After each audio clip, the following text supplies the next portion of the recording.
Voy a pedir que busquen en sus Biblias, pues el libro de Marcos. Estamos estudiando el libro de Marcos de manera expositiva, hermanos.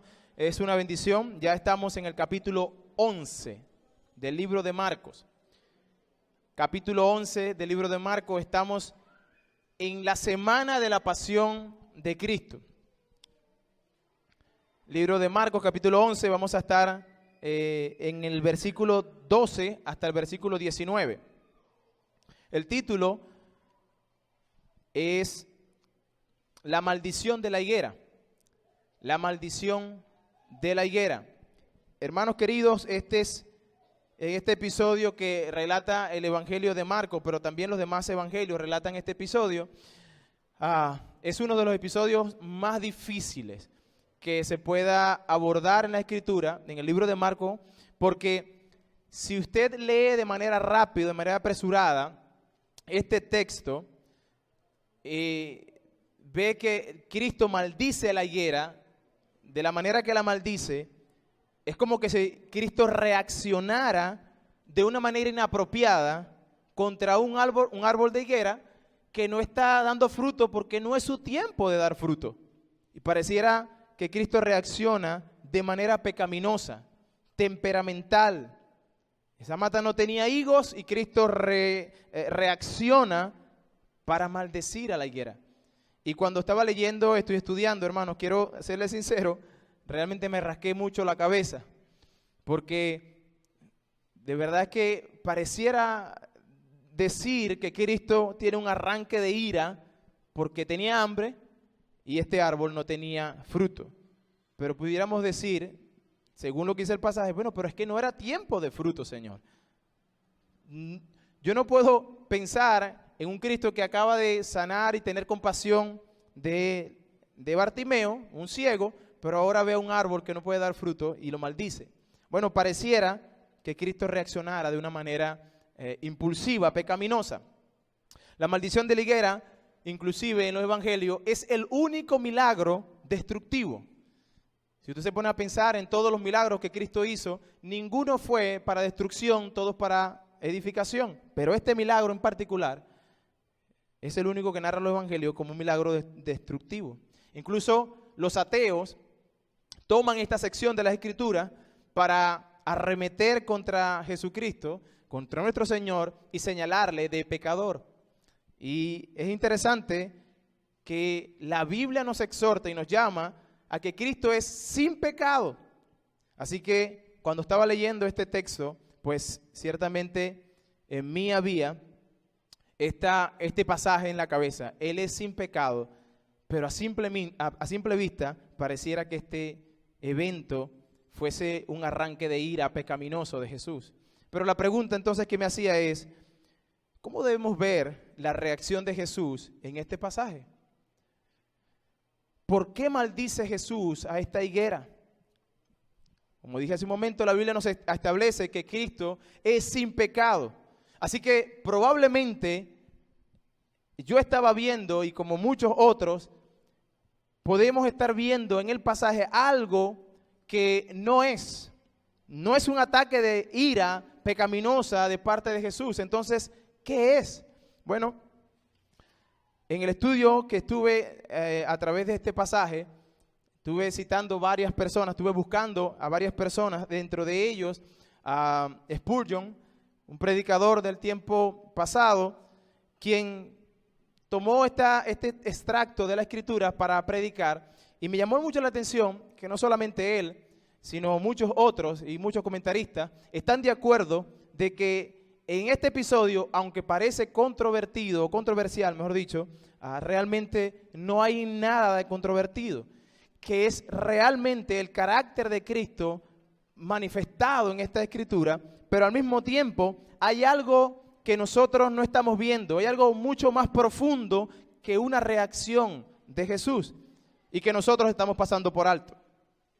Para entender este pasaje es necesario que nosotros nos vayamos a los versículos anteriores, al contexto en el cual se está dando este evento. Y nosotros ya vimos la semana pasada cómo del versículo 1 hasta el 11, Cristo está haciendo su entrada triunfal a Jerusalén, donde Él va a entrar a Jerusalén para así dar inicio a esta semana que muchos lo llaman Domingo de Ramos, otros lo llaman la semana, la entrada triunfal a Jerusalén, pero que inicia con un pueblo alabando a Dios, quitándose sus mantos, cortando palmas y poniendo al camino de Jesús para que el Señor entrara como todo un rey que él era. Sin embargo, nosotros sabemos que esta semana, tristemente, o 4 días después de este evento, encontraríamos al pueblo, mucho de este pueblo, gritando a Cristo o pidiendo a Roma, a los romanos, que crucificaran a Cristo. Así que la semana comienza muy bien, pero termina bastante mal, si lo vemos humanamente hablando. Para Cristo, pero Cristo, mejor dicho, Él conocía muy bien, y nosotros estudiamos este pasaje la semana pasada, cómo Cristo sabía de antemano las cosas que iban a pasar. Cristo sabía lo duro del corazón de este pueblo. Él conocía que ellos estaban actuando simplemente por emoción. Su corazón estaba lejos de ellos.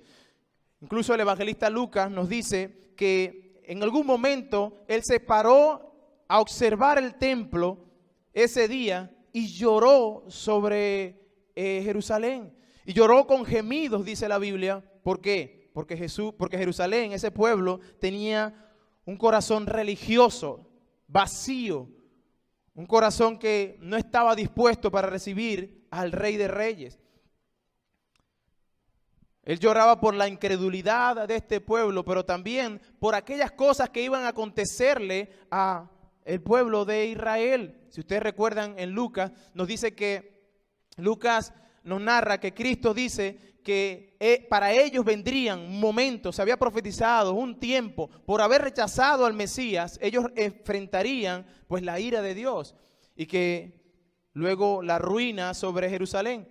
Y nosotros vimos cómo la historia asevera esa profecía. En el 70 después de Cristo, el general Tito entró y devastó a toda la ciudad. De manera que Cristo está allí, viendo, observando todo lo que estaba a su alrededor, viendo la religiosidad, y él llora por este pueblo incrédulo. Este es el contexto en el cual está Cristo, va a tener el evento con la higuera, pero también con la purificación del templo.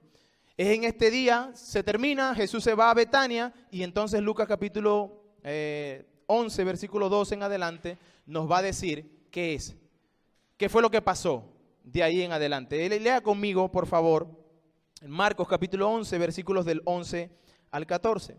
Dice la palabra del Señor. Al día siguiente, esto fue, Jesús vio el templo, lloró sobre ellos, se fue a Jerusalén, y el otro día, dice, el día siguiente, al día siguiente, cuando salieron de Betania, tuvo hambre, y viendo de lejos una higuera que tenía hojas, fue a ver si tal vez hallaba en ella algo, pero cuando llegó a ella, nada halló, sino hojas, pues no era tiempo de higos. Entonces Jesús dijo a la higuera: nunca jamás coma nadie fruto de ti. Y lo oyeron sus discípulos. Este punto yo lo he titulado la parábola actuada. Y es que lo que nosotros acabamos de leer, aunque parezca un arranque de ira, de impulsividad pecaminosa de Cristo, realmente es una parábola que Cristo va a actuar. El árbol de higuera eran muy comunes o son muy comunes en el Medio Oriente. Es un árbol que, ¿verdad?, da una fruta que es la higuera, que es el higo, perdón, que es muy rico. Ellos son muy comunes en el Medio Oriente. Sin embargo, hay una temporada en que este árbol es frondoso y tiene tremendos frutos. En el mes de agosto, octubre es el tiempo donde ellos dan sus frutos más grandes y más jugosos. Pero nosotros sabemos por la fiesta que están a punto de iniciarse, o que se iniciaron, que son las Pascuas, que estamos en el mes de marzo, finales de marzo y abril. De manera que ahí está el comentario de Marcos cuando dice que todavía no es tiempo de higos, porque el tiempo de higos era en agosto, octubre, ¿verdad?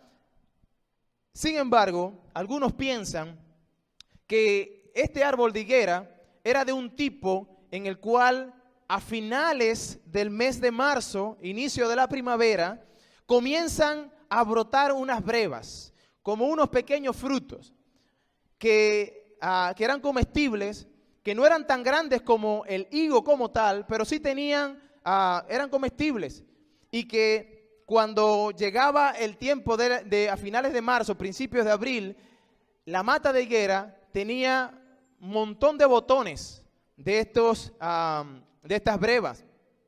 Sin embargo, ellas irán acompañadas con hojas. De allí la intención del Señor, ir a esa higuera pensando, ella debe tener brevas.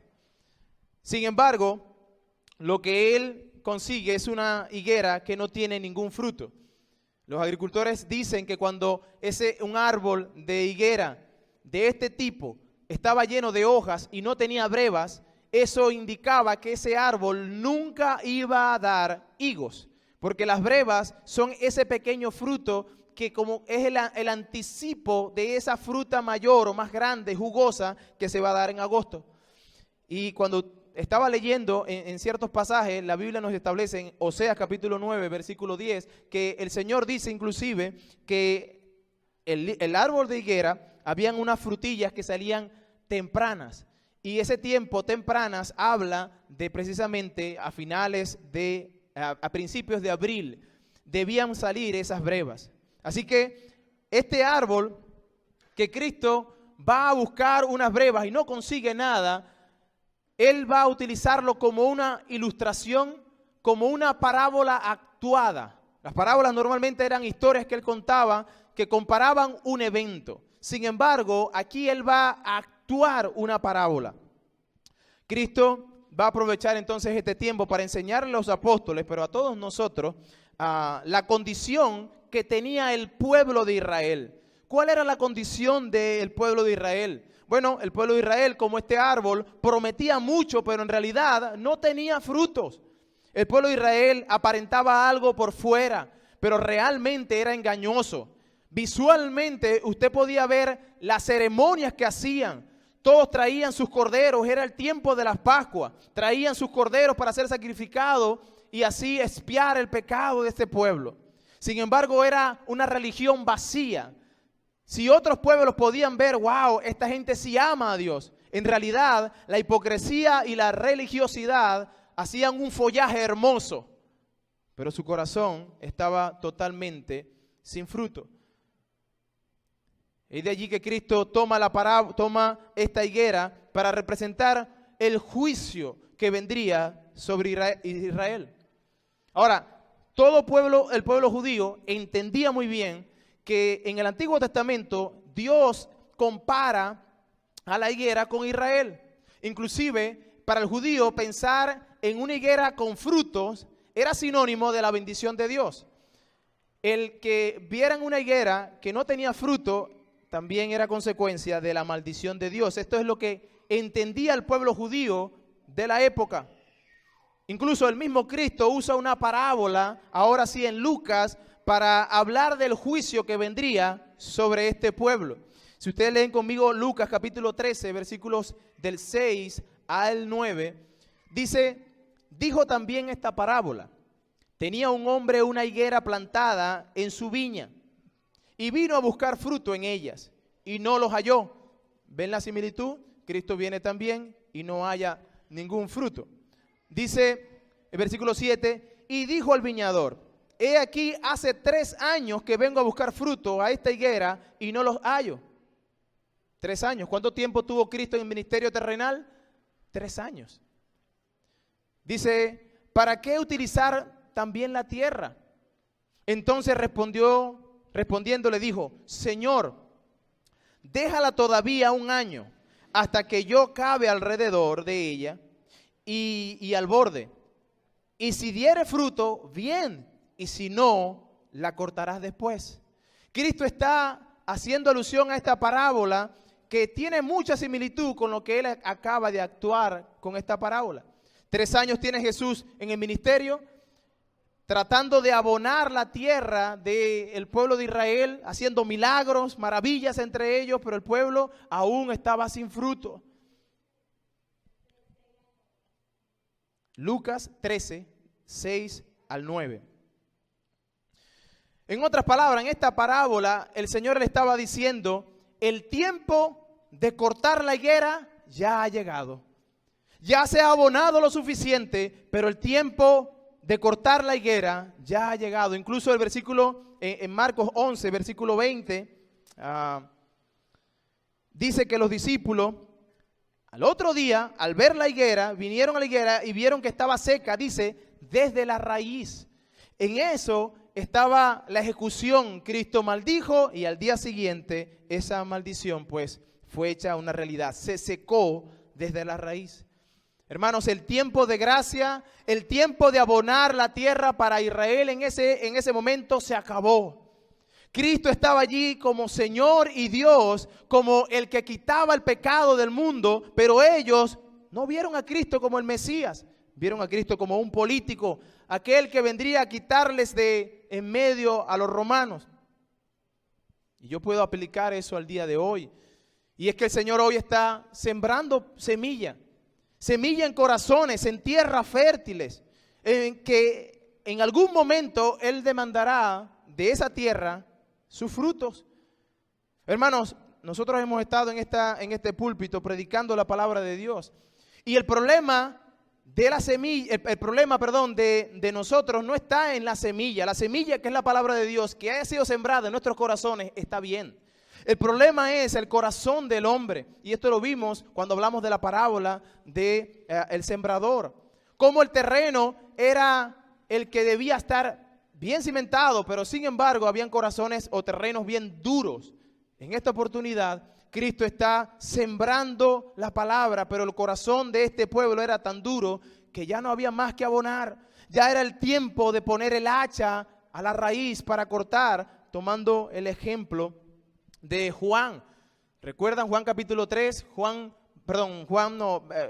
el Bautista, pero en Mateo capítulo 3, Juan está predicando cuando Cristo aún viene de camino para ser bautizado, y él está predicando que el pueblo debía arrepentirse, porque el tiempo se había acercado, que el hacha estaba puesta a la raíz, y que en algún momento que él no era digno de desatar ni la correa de su calzado, un día vendría y bautizaría con Espíritu Santo para salvación, pero con fuego, es decir, condenación a todo aquel que no le recibiera. Dice puntualmente en el versículo 12, su aventador está en su mano y limpiará su era, y recogerá su trigo en el granero, y quemará la paja en el fuego que nunca se apaga.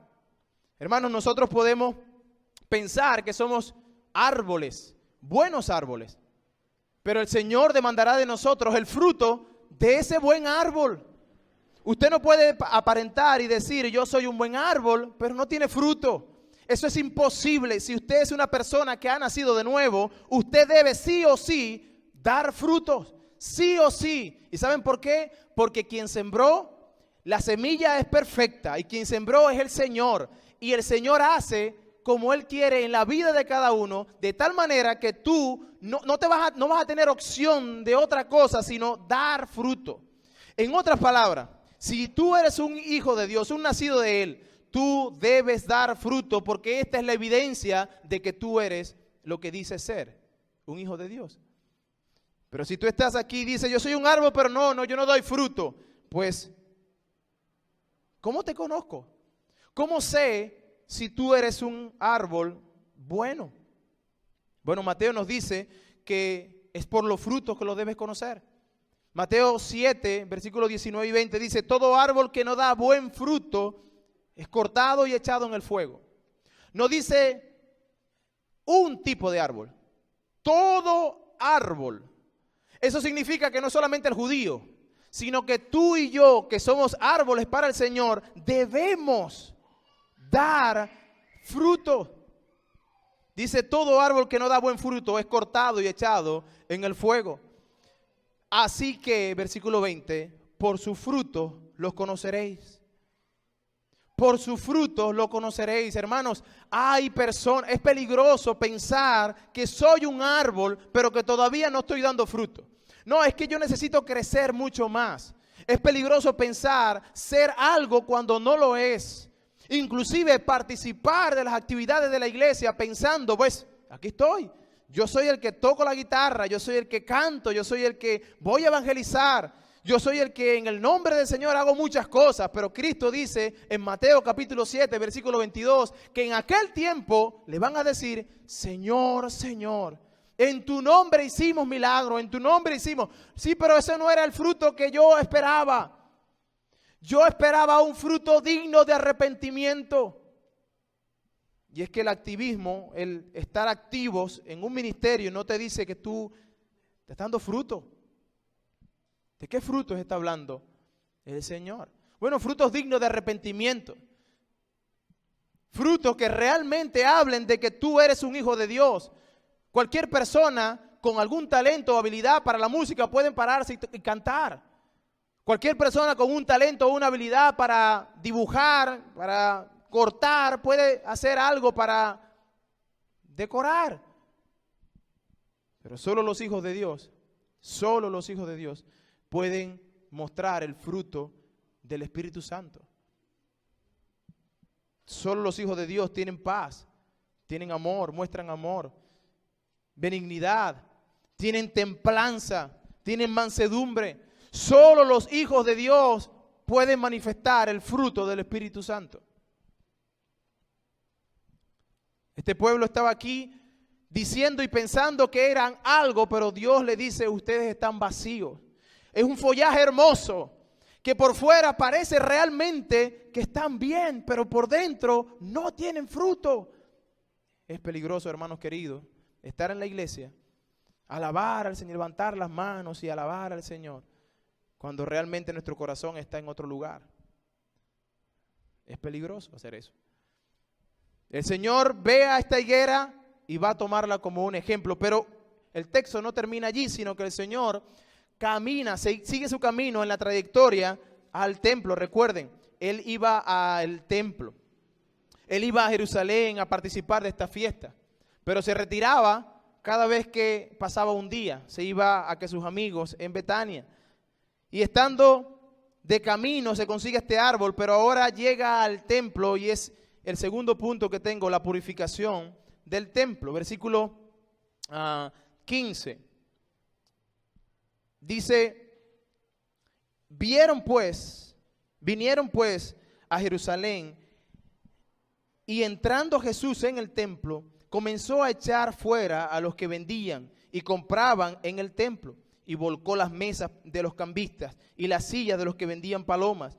Y no consentía que nadie se atravesase en el templo llevando utensilio alguno. Eso es interesante porque Marcos es el único que habla de ese punto en específico. Cristo se paró en el templo y no permitió que la gente pasara. Yo me estaba imaginando eso, porque la gente tenía como un pasillo, el templo, algo que era sagrado, algo que realmente representaba mucho para lo que ellos estaban utilizándolo. Y Cristo se para en el medio e incluso impide que la gente lo utilice como un pasillo de llevar y traer cosas. Ahora, quizás para nosotros es un poquito más complicado entender lo que el templo representaba, porque para nosotros pues nosotros no tenemos ni idea de cómo era, no estuvimos allí. Sin embargo, ¿qué significaba para un judío el templo? Bueno, el templo era el centro de la vida del judío. Recuerden, el templo estaba ubicado en el centro de la ciudad, de manera que ejemplificaba que Dios estaba en el centro de ellos. Simbolizaba la presencia de Dios. Ellos, su identidad era el templo. La referencia que ellos tenían para con otros pueblos era Dios permanece en medio de ellos. Para ellos el templo era algo sagrado, sí, muy poderoso en un sentido para ellos. Era donde se desarrollaba toda la vida religiosa, donde ellos llevaban el sacrificio para expiar sus pecados. Ellos estaban conscientes de que eran pecadores y que debían llevar un sacrificio cada año a este lugar. Ahora, el templo, con todas sus ceremonias y todo lo que se hacía ahí adentro, había sido ordenado por Dios.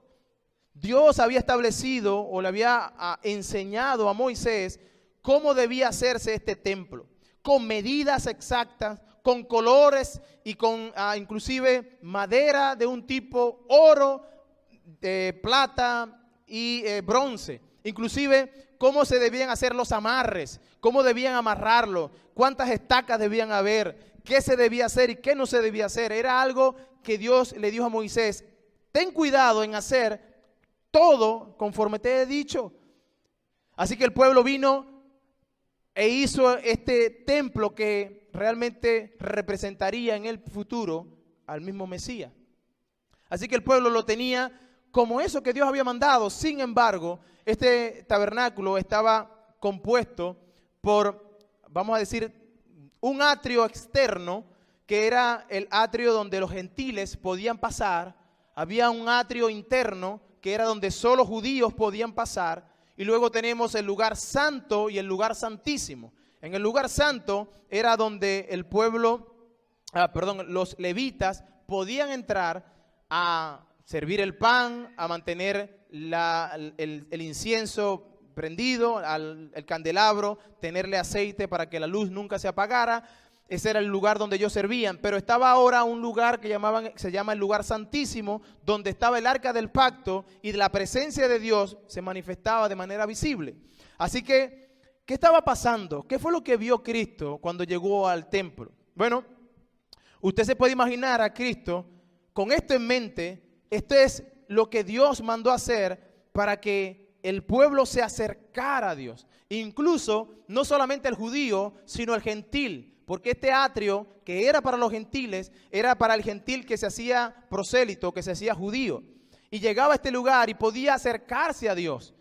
Por medio de la oración, este era el espacio para ellos.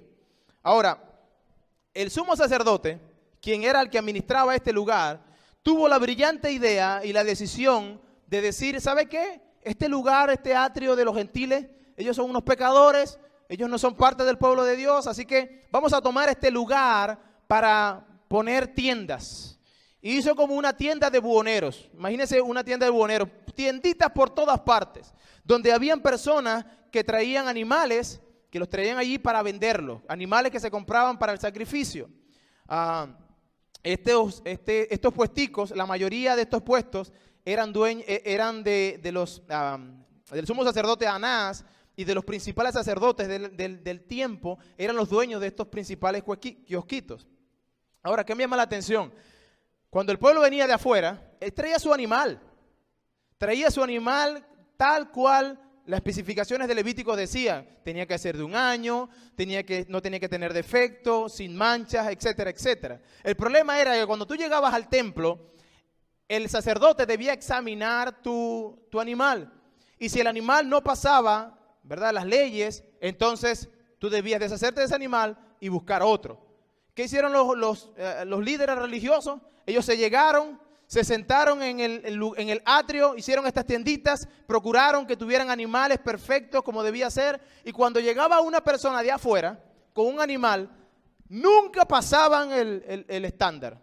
Todos esos animales estaban malos. ¿Y por qué? Bueno, porque allá adentro ellos podían comprar.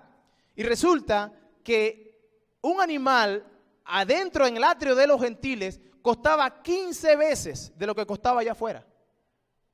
Tú podías comprar un animal aquí en $1 bolívar y luego entrabas al atrio y te decían: no, ese animal no puede. ¿Y cómo yo voy a presentar mi sacrificio? Aquí adentro tenemos.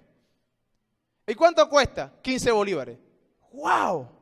Bueno, eso es lo que estaba pasando, y Cristo entra en este lugar y lo que ve es este mercado donde personas estaban cambiando monedas, porque la moneda para comprar el animal también debía ser una moneda específica. Así que si tú venías de otro lugar, tú tenías que cambiar tu moneda. ¿Dónde lo hacías? Ahí dentro.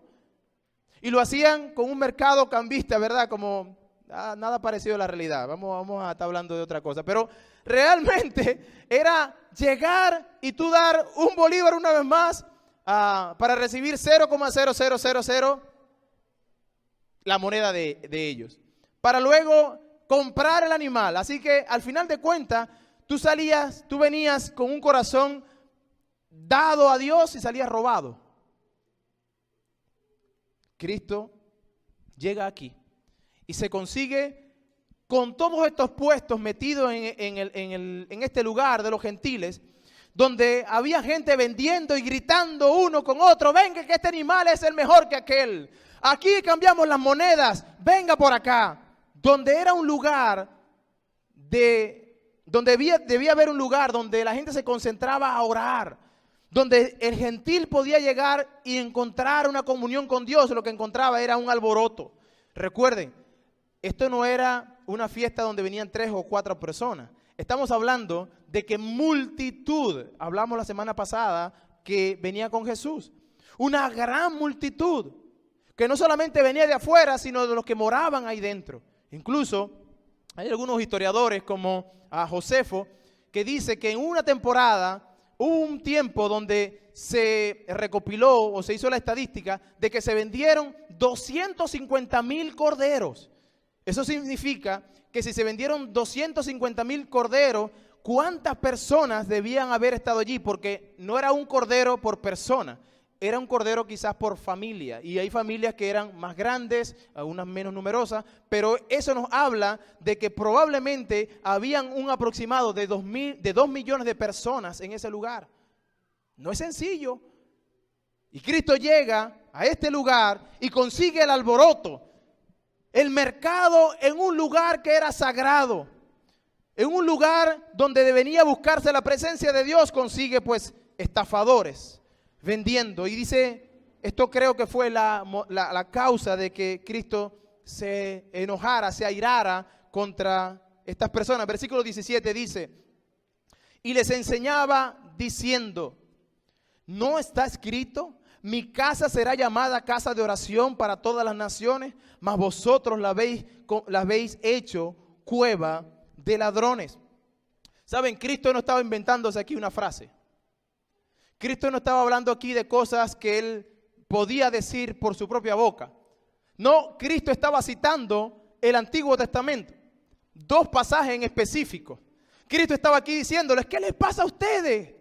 ¿Ustedes no han leído la Biblia? ¿Ustedes no leyeron en Isaías 56, versículos 6 y 7? ¿O es que acaso esa parte no está en su escritura? Ahí dice, en Isaías 56, 6 y 7 dice, y a los hijos de los extranjeros que siguen a Jehová para servirle y que amen el nombre de Jehová para ser su siervo, a todos los que guarden el día de reposo para no profanarlo y abracen mi pacto, yo los llevaré a mi santo monte y les recrearé en mi casa de oración. Sus holocaustos y sus sacrificios serán aceptos para mi altar, porque mi casa será llamada casa de oración para todos los pueblos. Lo que Cristo le está diciendo es, hey, ya eso lo dice la Escritura, el gentil también era aceptado. Y que cuando un gentil venía con un corazón dispuesto a adorar a Dios, con un corazón contrito, él recibiría su sacrificio. Y que ese lugar sería un lugar que sería llamado casa de oración. Y fíjense, no para los judíos, nada más, sino dice casa de oración para todos los pueblos. Y es que Israel se creía exclusivo. Ellos entendían que eran los únicos que tenían el derecho de acercarse a Dios. Ellos no entendieron que simplemente Dios tomó a Israel o los tomó a ellos como pueblo para ser el instrumento por el cual Él se diera a conocer a los demás pueblos. Israel simplemente era ese pueblo como instrumento, el vehículo que Dios utilizaría para llegar a todas las naciones gentiles que no le conocían. El gentil, la única manera de acercarse a Dios en el Antiguo Testamento era a través del tabernáculo, de hacerse un judío para así entonces acercarse a Dios y buscar la reconciliación con Él. Pero este pueblo estaba aquí diciéndole, no, ustedes no merecen eso. Nosotros somos los que realmente merecemos esto. Este es nuestro Dios, no el suyo. Tanto así que ellos consideraban al gentil como un perro. No se juntaban con ellos. Por el camino que ellos caminaban, no caminaba un judío. Así que probablemente ellos, viendo con esto en su mente, decidieron entonces tomar este atrio y pues simplemente clausurarlo. No, Dios, no me interesa lo que tú dijiste. De ahora en adelante será el mercado. No va a haber un lugar para que ellos se acerquen a ti. Cristo le dice, ¿no han leído la Biblia? ese es un lugar que yo he destinado para un pueblo gentil. Pero el otro pasaje que utiliza es Jeremías capítulo 7. En Jeremías capítulo 7, básicamente lo que está pasando es, Jeremías es el profeta que predica al pueblo de Jerusalén porque van a ser llevados cautivos por Babilonia. Los babilonios vendrían y tomarían la ciudad y se llevarían presos a los israelitas, a los israelitas, pues que están en Judá. Y Jeremías le está diciendo, hey, déjense llevar por este pueblo. Dios ha establecido que ese pueblo venga sobre ustedes. Ríndanse y sean llevados cautivos a Babilonia. Pero habían personas alrededor, otros profetas, que estaban ahí diciéndoles una y otra vez, ¿sabe qué? Eso es mentira lo que dice Jeremías. Ese profeta está mal, porque nosotros tenemos el templo de Dios aquí. La presencia de Dios está entre nosotros. Y este pueblo dice en Jeremías, Jeremías le dice al pueblo, en Jeremías 7, versículo 4, no fiéis en palabras mentirosas, de mentiras, diciendo, templo de Jehová, templo de Jehová, templo de Jehová es este. En otras palabras, lo que Jeremías le estaba diciendo es, no se pongan a pensar en lo que estos profetas están diciendo, que porque el templo está allí, Dios no va a venir y ejecutar su juicio. Eso es lo que ellos tenían como el templo, como una especie de talismán, de estampita, para que los tuviera cuidados. Como tenemos el templo allí, nadie nos tocará. Pero Jeremías, como profeta de Dios, estaba diciéndole, Dios ha dicho que vendrá sobre ustedes.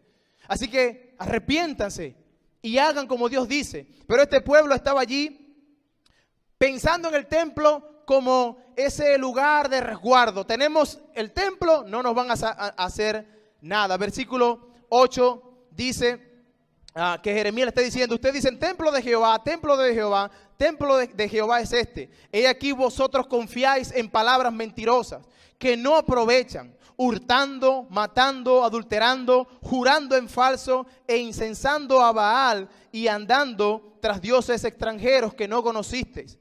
Vendréis y os pondréis delante de mí en mi casa sobre el cual es invocado mi nombre y diréis, ¿librados somos para seguir haciendo todas estas abominaciones? En otras palabras, ustedes se están resguardando en el templo pensando, pues nosotros tenemos el templo, no nos van a hacer nada, nadie podrá contra nosotros, pero lo tienen como una excusa para seguir haciendo lo que están haciendo, para seguir buscando a Baal, jurando en falso testimonio, adulterando, matando, hurtando.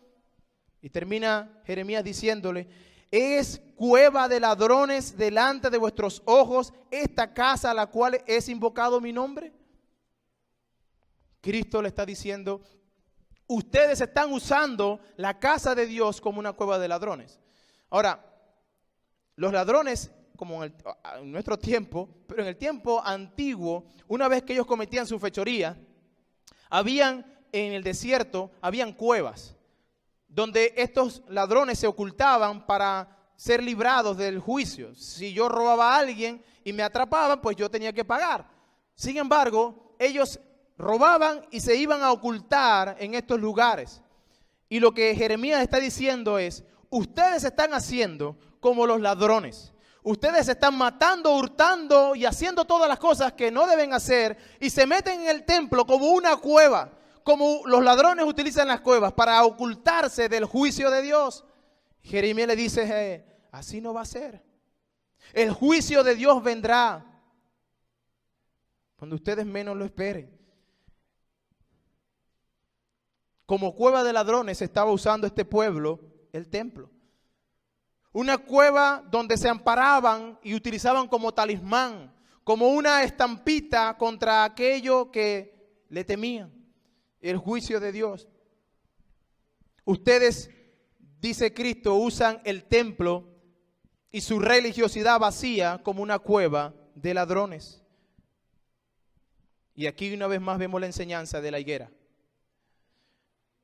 La enseñanza de la higuera una vez más. ¿Cómo la vemos? Bueno, este pueblo realmente por fuera parecía que estaba haciendo las cosas bien, pero su corazón estaba totalmente apartado de lo que realmente era. Ellos decían ser una cosa, pero en realidad su corazón estaba totalmente alejado de lo que realmente Dios le había mandado a hacer. Ellos vivían en religiosidad, sí, Pero su corazón, que era lo más importante, estaba totalmente alejado de Dios. Hermanos queridos, la salvación es por gracia. La salvación es un regalo que Cristo consiguió en la cruz del Calvario. La salvación es algo que tú no mereces, pero que Él nos da por su grande amor y misericordia. Pero sabe, hermano, esa salvación que Cristo nos dio realmente debe mostrar frutos. Debe mostrar frutos que identifiquen o que evidencien que somos de Él. Si durante la semana usted vive como uno que ama este mundo, si durante la semana usted anda haciendo y deshaciendo, pensando en que nadie lo ve, y luego viene el domingo a la iglesia, una vez más llorando en medio de la alabanza, pararse a dar un testimonio, le doy gracias a Dios por esto, por aquello. Usted está actuando como uno de estos fariseos. Usted está utilizando la iglesia como una cueva de ladrones. Si usted está viviendo una vida hipócrita, si en el mundo usted es una persona, pero en la iglesia usted es otra, pues usted está en un peligro muy grande. Y el peligro es que a Dios no lo burla nadie. Él conoce el corazón. Y así como esta higuera la maldijo y se secó desde su raíz, pues usted puede estar en peligro de creer ser una cosa que no es. Hermanos, si usted es de Cristo, usted ha de mostrar los frutos del Espíritu. Usted ha de mostrar frutos dignos de arrepentimiento.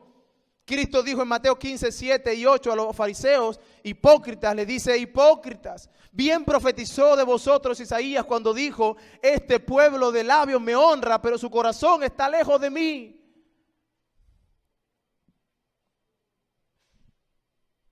¿Cómo está su corazón?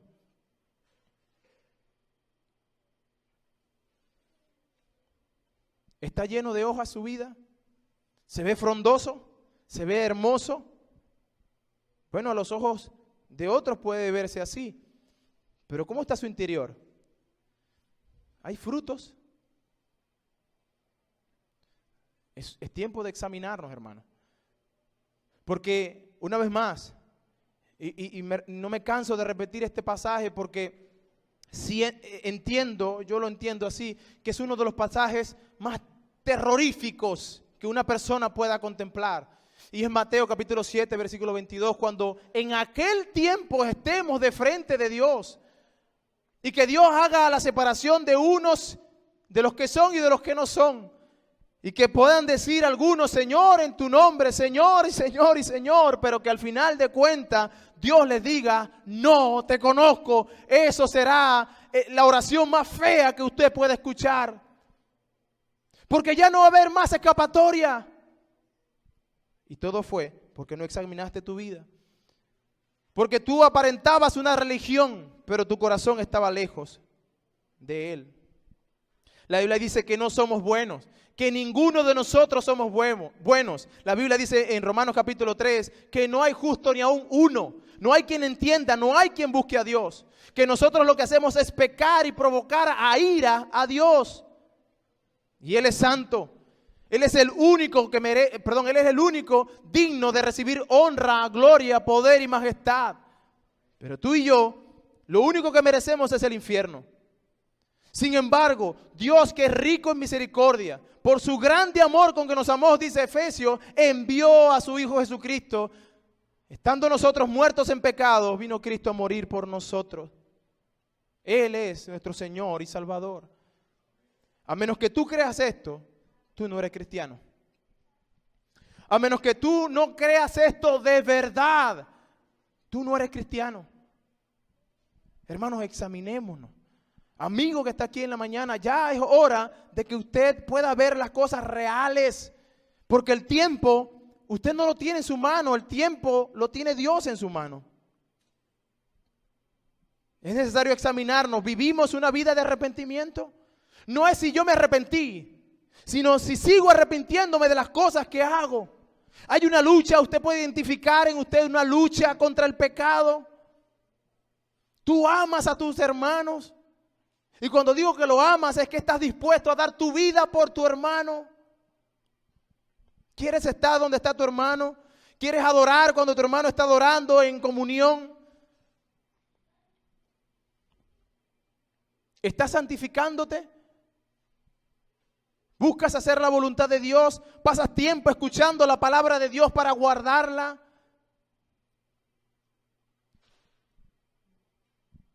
¿Andas como Él anduvo? Y usted dirá, hermano, pero es que es imposible andar como Cristo anduvo. Cristo fue perfecto, y es verdad. Sin embargo, sinceramente, ¿estás tratando sinceramente de ir de acuerdo a lo que Dios estableció en su palabra? No perfectamente, pero sí sinceramente, porque hay una gran diferencia. ¿Pueden otros ver en ti esos frutos? Si, hermano, usted se hace este examen y sale reprobado, pues no eres cristiano. Amigo que está aquí escuchándome, si tú no eres cristiano, la Biblia establece que el hacha está puesta a la raíz. Y que va a haber un tiempo donde la gracia se acabará. Cuando Él venga y entonces cobre sentencia sobre aquellos que no obraron o no escucharon la palabra del Señor. Si sales reprobado, tú no eres cristiano. Entonces, ¿qué debo hacer? Recuerda el Evangelio. Ven a Cristo en arrepentimiento y fe, porque ahí solamente encontrarás la solución de tu problema. No es pastor, ¿y ahora qué hago? El pastor te va a decir, ¿sabe quién es Cristo? ¿Sabe que Cristo murió por ti? Tú te das cuenta de que tú eres un pecador tan pecador que realmente te mereces el infierno. El pastor te va a hablar del Evangelio, porque esa es la solución al problema que tú y yo tenemos. El problema que este pueblo tenía era la religiosidad vacía. Un legalismo que los hacía creer y aparentar una cosa que no era. Bueno, nosotros podemos caer fácilmente en eso. Hoy en día las iglesias pues se pueden convertir en estos templos vacíos, donde tienen mucha alabanza bonita, donde tienen quizás mucho tiempo de hermandad y amor entre comillas, pero sinceramente no está Dios, porque la palabra de Dios no es predicada. Donde algunos que se llaman ser iglesia viven durante toda la semana en el mundo, amando y abrazando a este mundo como que si no hubiera un mañana. Viendo las modas de este mundo, siguiendo la corriente de este mundo, queriendo ser intelectual, popular, famoso, parecerme a aquel o a cual que no es cristiano. Pero luego llega el domingo y entonces me pongo el vestido de evangélico.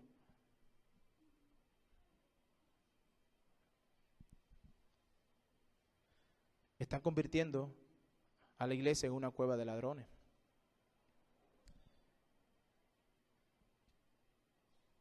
Esta gente estaba frente al Mesías, al Hijo de Dios.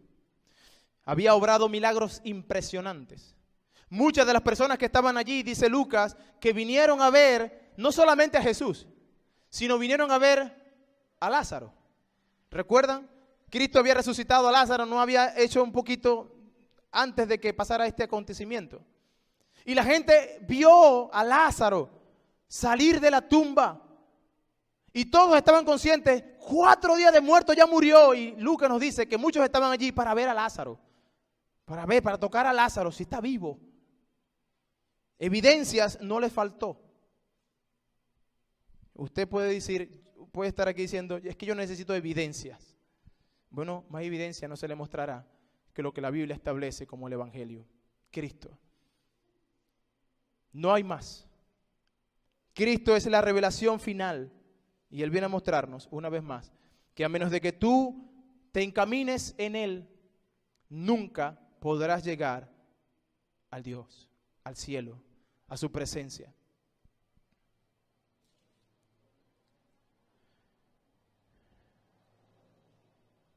Vamos al punto número 3. Vamos a ver la reacción de los líderes. ¿Cuál fue la reacción de los líderes? Al Cristo estar allí y voltear las mesas, y usted podrá imaginarse el alboroto. Todas las personas que tenían su dinero, que cayeron en la tierra, todos arrodillados, agarrando el dinero, por donde quiera salía un animal, porque Cristo sacó las jaulas, donde estaban las palomas, y todos los animales fueron sueltos. Así que usted podía pensar a todas esas personas corriendo y haciendo. Pero había un pueblo allí que estaba atento, estaba impresionado con lo que Cristo acaba de hacer. Miren lo que dice, versículos 18. Y oyeron los escribas y los principales sacerdotes, y buscaban cómo matarle, porque le tenían miedo, por cuanto todo el pueblo estaba admirado de su doctrina. Pero al llegar la noche, Jesús salió de la ciudad. ¿Cuál fue la reacción de los líderes? La reacción de los líderes no fue de algo molesto por lo que acaba de enseñar. No. Ellos no se molestaron porque Cristo haya enseñado algo que no fuera bíblico.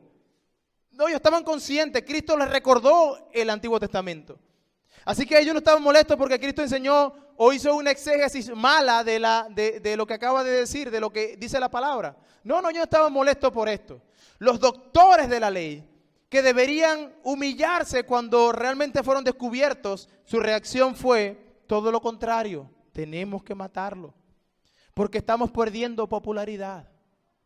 Porque si Cristo gana, nosotros perdemos. Mira cómo quedó el pueblo atónito. Mira el pueblo todo impresionado viendo a Jesús. No podemos permitirnos esto. Hermanos, el orgullo de estos hombres era tal que ellos pensaron más bien que si Cristo ganaba, para ellos sería la ruina. El orgullo religioso les impedía ver al Salvador en todo su esplendor, al Mesías que ellos mismos esperaban. El orgullo religioso les hizo ver a Cristo como el enemigo. Cristo es nuestro enemigo. Bueno, eso hace el orgullo. El orgullo nos lleva a ver, o mejor dicho, no nos lleva a ver con claridad lo que realmente es. Amigo que está aquí y no conoce a Cristo, ¿dónde pones tu confianza? ¿En el orgullo? ¿Qué no te deja ver el camino por donde estás caminando? ¿Qué es lo que tú estás viendo ahorita mismo que simplemente no te deja venir a Cristo en arrepentimiento y fe? ¿Confías en la religión? ¿En una religión vacía, ritualista? Hermano que me escucha, si tu confianza está puesta en la religión, en el venir, ir, el ser simplemente una persona que va y viene, que va a la iglesia, que se porta bien porque tengo que portarme bien, pero no por convicción, entonces usted está en un orgullo como los fariseos. Porque realmente lo que ellos debían ver realmente es reconocer lo mal que lo estaban haciendo y venir en arrepentimiento y fe a Cristo. Pero si tú sigues viendo a través de la religión que esa es la manera de salvarte, pues estás perdido, no hay nada que hacer para ti. Lo único que puedes hacer es venir en arrepentimiento y fe, a menos de que tu orgullo caiga y entonces vengas humillado ante Cristo. Si confías en la religión vacía y ritualista, lo único que haces es aparentar algo que no eres, prontamente serás cortado y serás echado en el fuego que arde. Iglesia, ¿cómo está utilizando usted el tiempo de iglesia que tenemos? ¿Como un talismán? ¿Lo utilizamos como un amuleto? El venir a la iglesia es un amuleto. Tengo que ir a la iglesia porque tengo que ponerme bien con Dios. O realmente lo hace porque sabe que es el día del Señor. Lo hace porque sabe que es mi expresión o el tiempo donde yo adoro a Dios, no solamente con mi obediencia, sino con mis palabras, con mis labios, al cantarle de un corazón entendido de lo que Él ha hecho por mí. Te estás escondiendo detrás de la iglesia pensando que puedes escapar del juicio de Dios. No es así. El juicio de Dios vendrá. ¿Qué debo hacer, hermano? Bueno, la Biblia dice en Hechos capítulo 4, versículo 7, pon tu confianza en Cristo, pues solo en Él hay salvación, porque no hay otro nombre bajo el cielo dado a los hombres en el cual podamos ser salvos. No hay otro. ¿Qué debo hacer? Venir a Cristo. Es el único en el cual vas a encontrar salvación.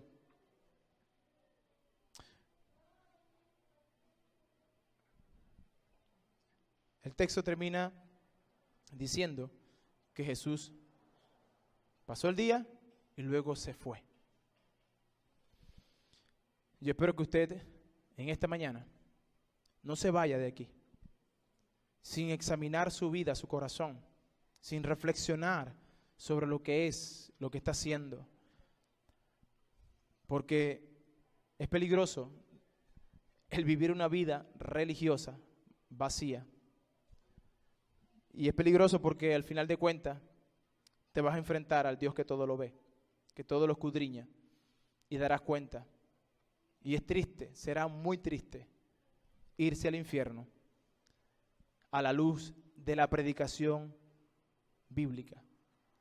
Es triste pensar que estas personas que estaban allí escucharon de boca de Cristo todas las cosas que iban a suceder y cómo Él era la solución de su problema, y se fueron al infierno, aún escuchando de boca del mismo Cristo lo que debían hacer. Es triste pues pensar que usted esté aquí y que el día llegue y que no tenga ya más escapatoria y que se encuentre en el infierno a la sombra de lo que la Biblia establece que debes hacer para librarte de eso. Yo espero que tú no resistas más al Espíritu y que doblegues tu corazón, que vengas a Él en arrepentimiento y fe.